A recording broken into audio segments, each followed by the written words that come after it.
Добро вечер, добродошли во отворено студио 1 на 1 ТВ. Денеска е понеделник, 24 јуни. Јас сум Сашо Ордановски, секој понеделник, уште овој понеделник до јули, а потоа од 1 јули 1 ТВ ексклузивно ќе ги пренесува надпреварите на светското првенство во тенис Вимблдон, така што ќе се видиме, предпоставам, после неколку месеци. Денеска ми е последен работен ден во отворената студио. По таа смисла ве поздравувам и ви пожелувам добра програма. Денеска ќе имаме еден прилично набиен ден. Имавме, бидејќи се работи за, како што и самите знаете, за најавата за реконструкција на владата. Таа тема ќе ја протресеме се негдека и во дневникот ќе ја преселиме, а и сега во отвореното студио.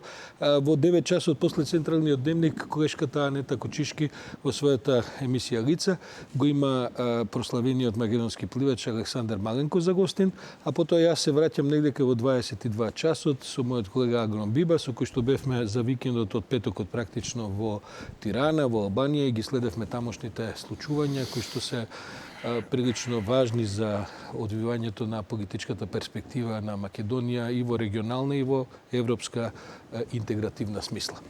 Но денеска го поканив колегата Љупчо Зиков, главниот уредник и собственикот на Капитал магазинот, со кој сакам да поразговарам околу оваа ситуација која што настана по вчерашната најава на премиерот за реконструкција на владата и со едно необично решение, едно само, а другите ќе ги прокоментирам исто така, а тоа е да се менува министерот за финансии господин Тевдовски, а неговата улога ја превзема покрај тоа што ќе биде премиер и самиот премиер. Тоа е едно необично решение, иако не е нечуено. Мислам, премиерите знаат да во принцип во политичките системи има нешто што се вика државни министерства. Тоа се овие министерства за одбрана, за надворешни работи, за финансии и така натаму.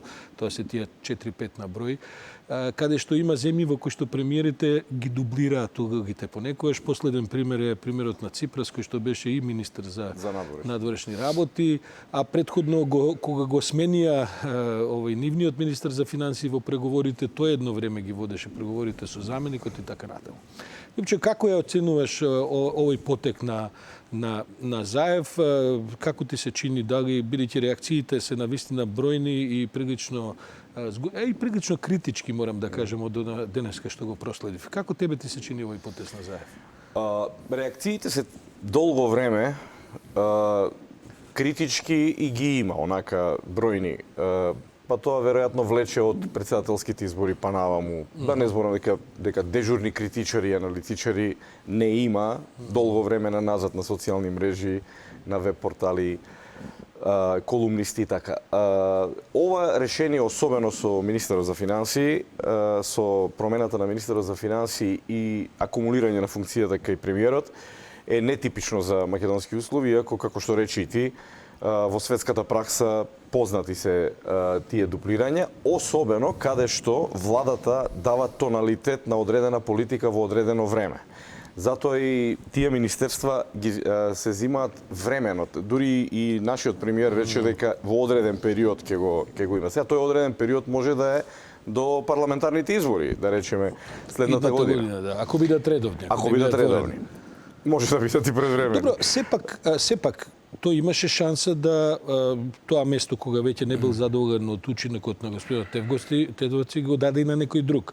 Не треба ли да бараме и некакви други причини зашто тој го превзима ресорот? Токму тоа, во тој дел сакав да продолжам. Значи, овој потек ценам дека е после председателските избори, тоест влече корени од почетокот на годината, особено после председателските избори, кога годината владата ја прогласи за економска година. Прогласувањето на годината за економска подразбираше дека треба да има зголемено количество на капитални инвестиции во економијата. Тоа се знаеме, трошењата преку буџет на владата. Тоа не се случи. Значи, веќе влегуваме во 7-миот месец на годината, тоа не се случи. Се уште не се случува. Има капитални инвестиции, меѓутоа далеку од најавеното и далеку од потребното. Значи, за да обезбедиме раст на економијата од 4% и нешто. Да, во вториот квартал имаме ние 4,1% раст, меѓутоа треба во структурата да се влезе од каде е растот да се види. Реално, општото гледање и перцепција е дека капиталните инвестиции не се случуваат. случуваат.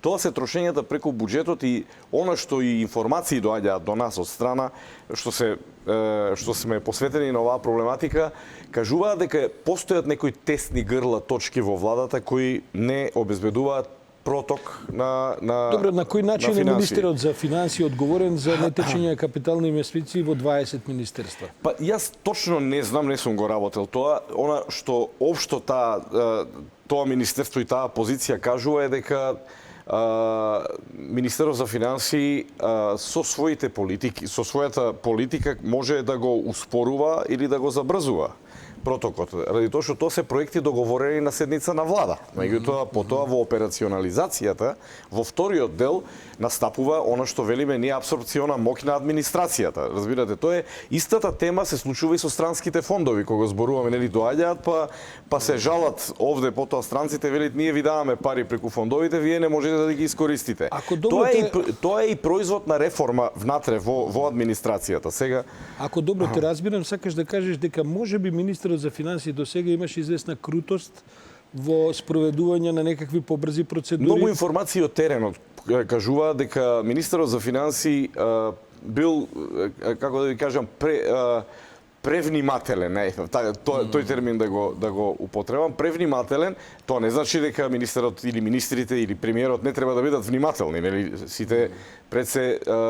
Сите велиме дека треба домакинско работење со владата, меѓутоа знаете, или премногу работите, или па премалку влечете потези, носите одлуки, истото е и тоа е проблем. Значи кога не носите одлука за нешто, и тоа е проблем бидејќи се успорува системот, во случајот се успорува економијата за некои работи, еве капиталните инвестиции се успорени. Сега некој ќе рече дали Тевдовски, дали Министерството за финансии е одговорно за капиталните инвестиции. Капиталните инвестиции се договарат во повеќе ресори на ниво на влада, меѓутоа повторно ќе потенцирам делот на операционализација кој оди после тие седници на влада, откако тоа е договорено, тоа е имплементација на договореното. Тука мислам и сите информации од теренот кажуваат дека во тој дел има, како велат, на влада ќе се издоговорот, а после продолжуваат да преговараат дали тоа нешто треба да прави. Тоа е типично за СДСМ низ годините на назад, зашто ти тоа знаеш, ти е премногу. Сега не зборам само за Тевдовски или не зборам за него. Значи како министер во принцип тоа милје на СДСМ повеќе љуби да филозофираат, да мудруваат, да кажуваат професорски како треба, отколку да се работи. Еве ја ќе направам една проста споредба со претходната власт на Никола Груевски, која ние оценуваме за режимска, диктаторска и секакви можни епитетики даеме, меѓутоа една работа не можеме на таа влада да ја оспориме, дека таа беше многу ефикасна и ефективна. Значи во трошење пари, во трошењето пари. Тука ќе кажам еден виц од секојдневието, еден мој пријател знае многу пати да се нашали на темата која отсликува многу голема вистина. Ги анализира СДСМ и неговите министри, пратеници, јавна администрација и ќе речат, не ми е јасно, овие не знаат ни за себе да одработат, вика, у целата работа, заради тоа што, да не употребам потежок збор, нели, од таа работа, заради тоа што за да одработиш за себе, треба да отвориш фронтна работа, иначе ако не отвориш фронтна работа, нема ни за себе во таа работа. Денеска се јави со свој Facebook статус, со свој коментари Бранимир Јовановиќ, до скорешниот советник на министерот за финансии, еден од најблиските соработници, кој што искажа прилично тешки зборови во смисла на тоа дека ако некој веќе требало да се заминува, можеби требало да се заминуваат од владата оние кои што се обидуваат да местат тендери, кои што се обидуваат да работат на работот некакви правила, процедури и така натаму. Дали на тој начин значи дека сега со тргањето на Тевдовски и со превземањето на Заев на таа улога ќе се дигне можноста и за овој вид на, како да кажем, во брзината да се направат и разноразни други потези? Бранимир Јовановиќ многу малку го познавам и немав прилика и да го запознам во овој дел подобро, додека беше на функција во кабинетот на министерот за финансии, меѓутоа неговата изјава во Facebook статус е нефер, заради тоа што повеќе ги ценам оние кои додека трае процесот и глаголот на местење на тендерите би си дале оставка и би заминале на пресконференција, ќе кажат дека таму и таму се мести тендер, јас сега заминувам. Затоа одма, еве, Мислиш дека е постфестум, мислиш дека е за доцната редакција? 2 месеци, 3 месеци од кога е заминат. Втора работа, во елаборацијата на причините зошто тогаш се заминуваше, тоа не беше стаено. Мислам тогаш, значи повеќе ќе ценев со скандал да си заминеше човекот, да излезеше на пресконференција и да го каеше тоа. Добро, сите ние знаеме дека во последнава година-две постои некаква идеолошка под наводници напнатост помеѓу она што го прави, да кажам, бизнис логиката на Кочо Анѓушев како подпредседател на влада задолжен економија и ова една, да кажам, помалку анти неолиберално капиталистичка идеологија која де факто Тевдовски ја носеше. Дали тука има некаков судир кој што на крајот се разрешува со тргање на Тевдовски? Па јас мислам дека во основата е тоа. Денеска нити имате чиста социјалдемократија, никаде во светот не постои чиста социјалдемократија, ради тоа што тоа е некој идеал што треба да се постигне, уште повеќе што тоа е луксузна програма идеолошка на богати држави. Значи не можеме ние Шведска, Норвешка, Финска и Данска да ги гледаме како модели кон кој треба да се стреми Македонија, а Македонија нема поминато ни либерален капитализам тежок, што тие го имаат поминато, можеби традиционално тие и го немаат во таа смисла поминато. Меѓутоа, најсилните, најмокните држави кои денеска може да се пофалат со социјални компоненти во своето општество, порано биле во тежок капитализам и таа транзиција поминале. Ние многу општества не ги поминавме, многу фази, ајде да речеме вака. Во тој дел. Од тука, во овие 30 години кај нас цело време левица, десница, демек се судираат, а во суштина кога ќе видите владите на ВМРО беа посоцијалдемократски или да речеме пролевичарски, со тоа е можда најзгодно да се каже, отколку владите на СДСМ кои владите на Бранко Црвенковски ја направија приватизацијата во Македонија, направија после други. Што е право од ВМРО, наваму сите владини се популистички, вклучувајќи го и Заев, се разбира, така што и во економијата и социјалата тоа се гледа. Она што сакам да го кажам е во основа во оваа влада евидентен е тој судир. И не е само во делот на ресорите Кочо Анѓушев што ги води. Кога го гледате Кочо Анѓушев, позади ги гледате стопанските комори, каде што се вклучени илјадници предпријатија во сите комори, ако ги земеме. Па ако сакате, ајде малку и етнички да ги поделиме компаниите. Овде ја имате и комората на Северозападна Македонија, ги имате македонските комори. Но во суштина ова некој го толкува како победа на работодавачите против работниците. Има можност за такво толкува? Не, прерадикално е на крајот на денот. Таа област е во закони регулирана и дефинирана. Не може, мислам дека не може да се каже на тој начин, а дека е победа на концептот на заработување и креирање пари и капитал, врз концептот на, ајде ја ќе речам, стегнатост, штедење, концептот на подобро да не го сработиме ова, да ги зачуваме парите за некои други сфери во општеството и така натаму. Да, тоа сметам дека е. Во СДСМ постои една традиција на министри за финансии кои што сакале да штедат, кои што мислеле дека улогата на државата е да има полна каса. Да не спомнувам имења, знаете на кој мислам, има еден двајца и во минатото. А овој нов капиталистички систем во кој што живееме последнава деценија, да кажем, всушност бара што побрзо трошење на парите.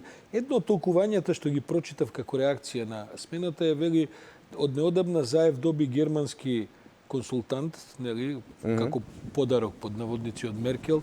Дали може би и тоа не резултира со некаква, ајде да кажем, идеолошка и практична смисла? Имаш ли ти такви некакви сознанија дека може би се бара една друга поголема проточност која може би Тевтовски ја кочел со своето работење?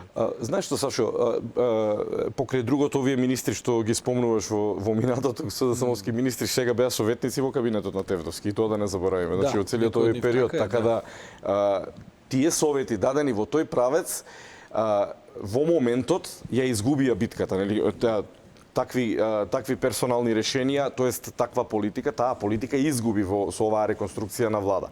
Што се случува? Јас мислам дека кабинетот на Заев, владата на Заев, во делот на економијата, со сите своји советници, меѓу кои странските советници, како што е ова прилично влијателна личност од Германија која е дојдена, која доаѓа во Македонија и која според моите информации треба клучни реформи да предизвика во државата.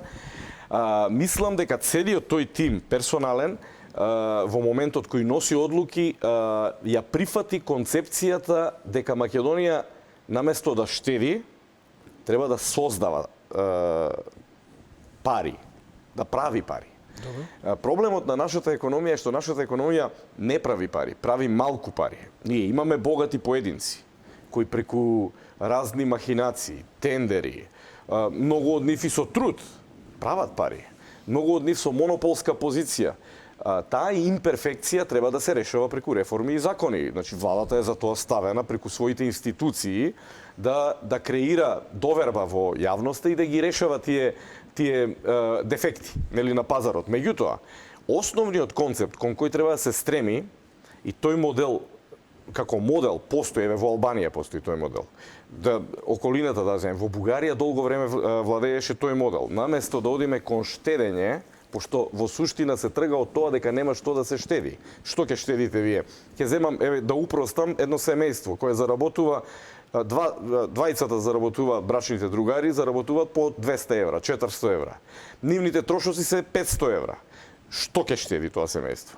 Значи, тоа семејство треба да се опушти или да оди во Германија, во Италија, да заработува повеќе пари и да праќа во Македонија, нешто да прави на таа тема, или овде треба да влезе во некакви приватни бизниси за да заработува пари. Го упростив до таа мера да разбереме во треба да фатат и втора работа по платне, предпоставувам.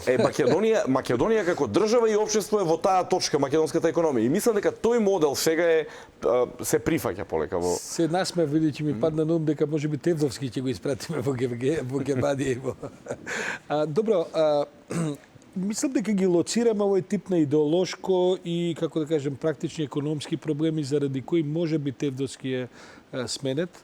И тоа де факто ќе представува ли некакво откочување се по твоја проценка, откочување на процеси кои што може би биле подзакочени, бидејќи не е тајна дека токму стопанските комори не беа задоволни од работењето на Министерството за финансии? Па види, Сашо, дали ќе се откочи, ќе видиме. Тоа не знаеме. Тоа до година ова време ќе збориме на темата. Јас мислам дека еден од предусловите за таа работа е премиерот да знае што прави. Значи, во моментот да речеме дека на линија помеѓу премиерот и министерот за финансии имало убедување, повеќе кочења, блокади, не подпишувам ова, не подпишувам преговори. Сега тоа ќе го нема. Сега сме во целата визија на Заев, фактички во таа ситуација. Тоа значи тој дневен крвоток на средства финансиски, крвотокот во државата се финансиските движења. Од министерство од владата до министерството, од буџетот до крајни корисници, така натаму, дека тоа побрзо ќе оди. Плаќањата побрзо ќе одат, да речеме. Нема многу да се предпоставувам да се кочи, да се размислува дали е ова до крај чисто со некакви типови на проекти, реформски тие работи. Колка е опасноста да паднеме токму во овој тип на волонтаризми, затоа што ние знаеме колку не чинеше тоа во претходните влади кај што се трошише, ама потоа констатиравме и дека многу се крадеше. Да. Дури под предпоставка дека и премиерот не би бил расположен да влегува такви, да кажем, махинации, дали не се остава простор сега за други нива. Меѓу другото, бидејќи добро ја познаваш ситуацијата, се велеше дека Тевдовски многу малку има сменето луѓе во својот кабинет од претходниот кабинет на претходните министри Пецена, Ставрески и така натаму. Сега без Бранимир Јовановиќ, без Тевдовски таму. Со кого ќе се работува сега премиерот?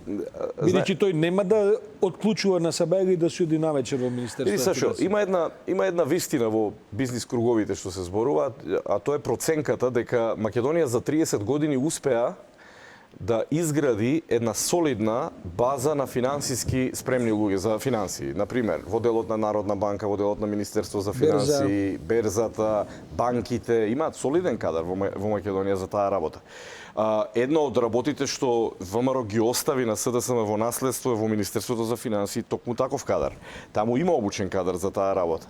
Така да, по тој основ, Зоран Заев нема да има некој, читам и јас денеска по социјални мрежи сега како он тоа ќе работи. Сигурно тоа министерот и премиерот нема да седнат они сега и да влегуваат внатре и да пишуваат сметководствени работи. Сепак, ако ми дозволиш, сепак премиеров нашиот растрчан толку многу што дури и својата премиерска работа имаме забелешки дека недоволно на домашната агенда работи. Сепак е ова едно од најважните министерства. Кај ќе најде он до екстра сега 4 часа, например, пола работно време дневно? Меѓутоа, Сашо, ова е зона на носење одлуки. Значи, се знаат работите. Во економијата екзактни се стварите. Например, во моментот, сега, ја оперативно, нели, ја и ти не работиме дневно, само да знаеме оперативно што е по листингот. Меѓутоа, екзактна е работата, таму се знае кои одлуки треба да се донесат. Заев ќе ги носи одлуките, ќе ги подпишува тие одлуки што ќе ги донесе. Тие што веројатно не ги носеле претходно, значи во месеците на назад. И сега што би било очекувањето од оваа работа?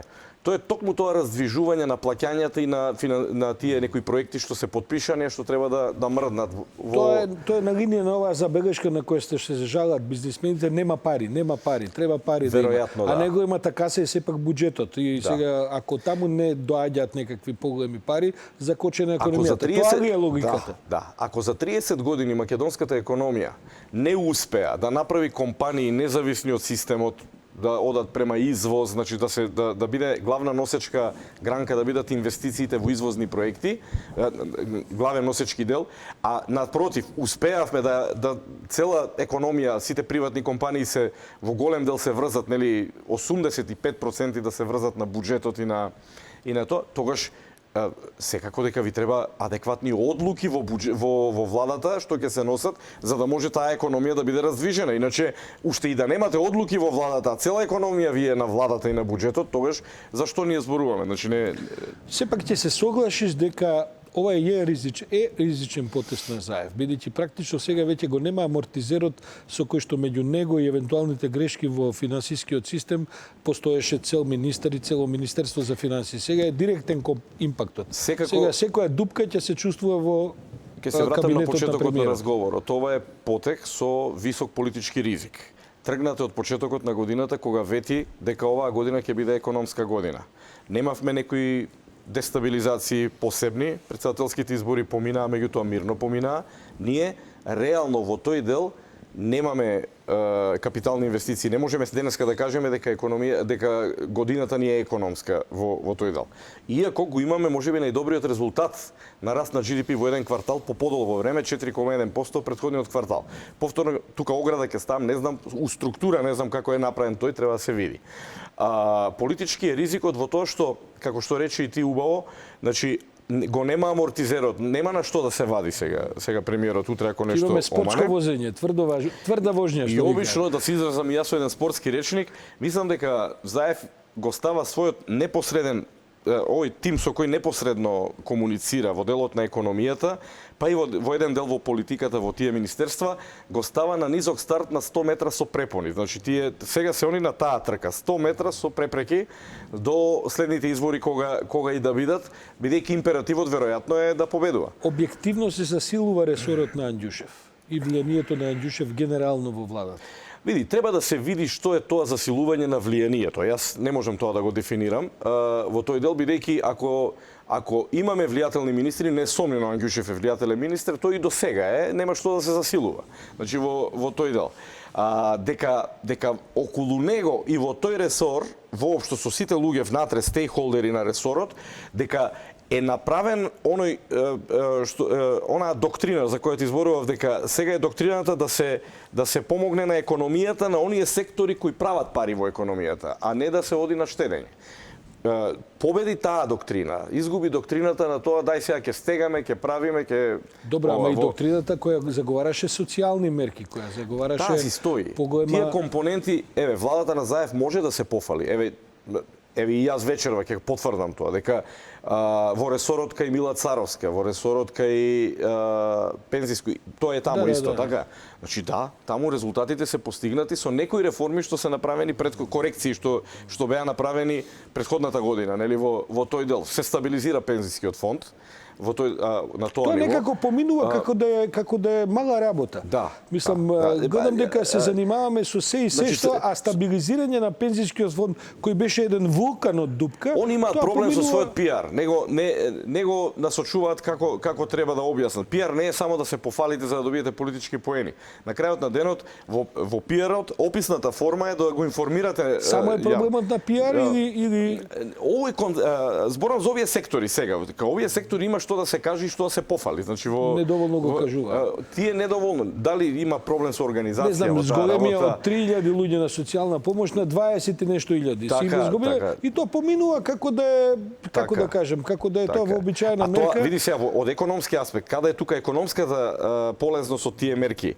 Тие се луѓе сега со приходи, тие трошат. Така е, се вртат. И веројатно во еден дел GDP-то пораснало и заради нив во првиот квартал во тоа. И тоа треба да седнат да си го објаснат убаво, да се направат тие тимови и да се каже како е. Добро, целата дискусија еве вечерва ние, како ја кажам, ние вшмука оваа расправа околу Тевдовски заев и така, бидејќи тоа е сепак најмаркантното решение. Добивме нов министер за култура кој е ревматолог. Добивме нов министер за политички систем кој е машински, не е ни машински инженер, туку се занимава со машинство и така натаму. Како ја оценуваш комплетната реконструкција на влада во контекстот на најуваната метла и така натаму? Заев има врзани раце во повеќе сегменти во владењето. Значи, првиот сегмент каде што му се врзани рацете не само неговите, и на Груевски раците беа таму врзани, на сите премиери на назад во односот на тие политички и коалициони договори со албанскиот учесник во власт. За Дуи станува збор. За Дуи. Значи, не можете, додека тоа еден ден убав не се постави на некои по-здрави основи, а тоа е премиерот да биде премиер на цела влада, а не да биде на половина влада, премиер, овие работи ќе бидат такви. Ради тоа што веројатно и Али Ахмети со својот тим си имаат свој мушички во главата, па знаат што прават кога предлагаат вакви ликови, а знаат дека тука Заев нема многу голема игра. А зошто не би имал Заев голема игра? Зошто не може да одбие, да речеме, ревматолог за Министерство за култура? Како тоа одеднаш е подготвен да жртвува цел културен сектор заради тоа што на некаков мал коалиционен партнер не може да го каже не може? Мислам, кога би било тоа така едноставно, зашто подобро од мене знаеш за некои работи. Значи тоа е најболното прашање во правење влади во Македонија 30 години. Во голем дел ние трпиме и кај нас има многу волонтаризам при водењето на политиките на владите, токму поради тој момент. Значи, па ако сакате и крајните точки на причините за големата корупција, за местењата на тендери, на такви работи, во тој волонтаризам. Ради тоа што вие таму имате луѓе, буквално прво вработување му е министер, имаме куп такви случаеви, нели, во ова. А и тоа што по образование е неадекватен, тоа јас сум поборник на тоа дека и не мора да значи ништо. Заради тоа што се бараат менаџерски квалификации кај министрите во тој дел. Секако има еклатантни ситуации, како ревматологот на чело на Министерството за култура. Да. Значи се подразбира дека треба да има и менаџерски, ама белки е убаво да има и некакви познавања од ресорот. И познавања и историја што правил во животот. Знаете, не може Интернет Експлорер на кој беше тој. Да се смее цела јавност, дека значи во CV-то стои познавам Интернет Експлорер. Значи има некои елементарни работи што треба, значи кој ќе отидеш за министер, не само за министер, ја би рекол за директор, за овие втор ешелон, трет ешелон, треба CV да покажете. Треба да видиме, да видиме историјата што си работел БДТ во животов, значи во тој сегмент. Тука, да, се слагам, има простор премиерите да бидат посилни во тие работи. Меѓутоа, не сме внатре, не сме инсайд да знаеме до кај му е просторот за маневри на премиера. Зиков, сепак бидејќи доаѓаш од сферата за која си најкомпетентен економија и така натаму, да те прашам, годината ќе беше економска, првиот квартал покажа голем растите. Што е твојата проценка? Ќе завршиме ли оваа година со овие необично високи резултати на економијата или сепак ќе се издишат овие цифри негде после летово? Јас мислам дека оваа година навистина според индикаторите ќе бидеме одлични. Значи, можда една од подобрите години во последните десетина години, 7-8. Сега ги немам сите податоци вака пред мене за да дефинирам точно, меѓутоа од аспект на растот на брутоопштествениот производ. Секако, стои мојата анализа на тие работи дека Македонија не може да биде среќна ниту со 4% раст на GDP, заради тоа што тој во обичниот живот на човекот ништо не менува. Не се чувствува. Кај нас мора ние да влеземе во продлабочување на реформите, нели, по вертикала, не по хоризонтала, по вертикала. Суштински да влеземе внатре за луѓето да почнат да ги осеќаат бенефитите. Една од тие работи е, например, демонополизација во секторите и лесен пристап до финансиски средства на приватните компании и луѓето. Значи, вие денеска, ако сакате, имате проект за стартап или за... стартап е посебна гранка една. Меѓутоа, еве имате стандардно предпријатие кој ви работи 10-15 години. Вработувате 100 луѓе. Познавам такви предпријатија кои што се нивните собственици, основачи се пред одлуката да испуштат 30 луѓе од работа. Значи, вие немате систем во Македонија. Каде што не мора да ги отпушти 30-те, наместо да ги отпушти... Добра, Зиков, знам каде гаѓаш, ама дали не е тоа работа на банките, а не на владата? Па, не, Има ли во банката некој кој ќе дојде ќе му каже, бидејќи нашите банки као штедилници работат, таков впечаток. Да, меѓутоа имаме ние... Значи да го следи, да му каже, гледајте, во криза сте, дајте да ви помогнеме, нова програма, нова инвестиција. Преку системот на фискални мерки на Министерството за финансии и преку системот на монетарни мерки на Народната банка, има начин како државата го прави амбиентот во кој банките другчие ќе се однесуваат. Го прави ли сега тој амбиент државата? Не го гледам, еве, тоа е критика, например, не го гледам дека го прави. Треба да се направи. Не смееме да оставиме, значи сираци се приватните предпријатија во Македонија. Ја разбирам зашто говориш. Се е свртено кон социјални компоненти, особено кога еве сега, земете го само социјалните мрежи, земете го, еве Facebook, земете го и читајте внатре. Секој на некого му е патер да го згрижиме, да го направиме, бе луѓе.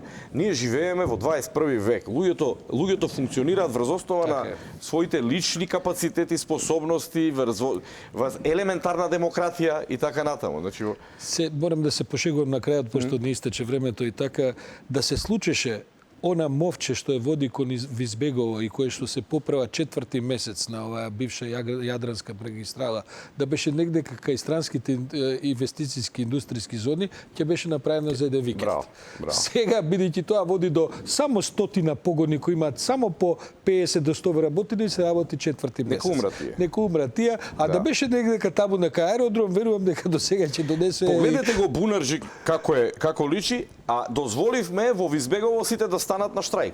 Така инвеститорите. Заради елементарни инфраструктурни проблеми и така. Тие работи кажуваат многу што треба да менуваме во главите ако сакаме економијата да тргне по патот на правење пари. Се до тогаш ние ќе се занимаваме со социјални компоненти.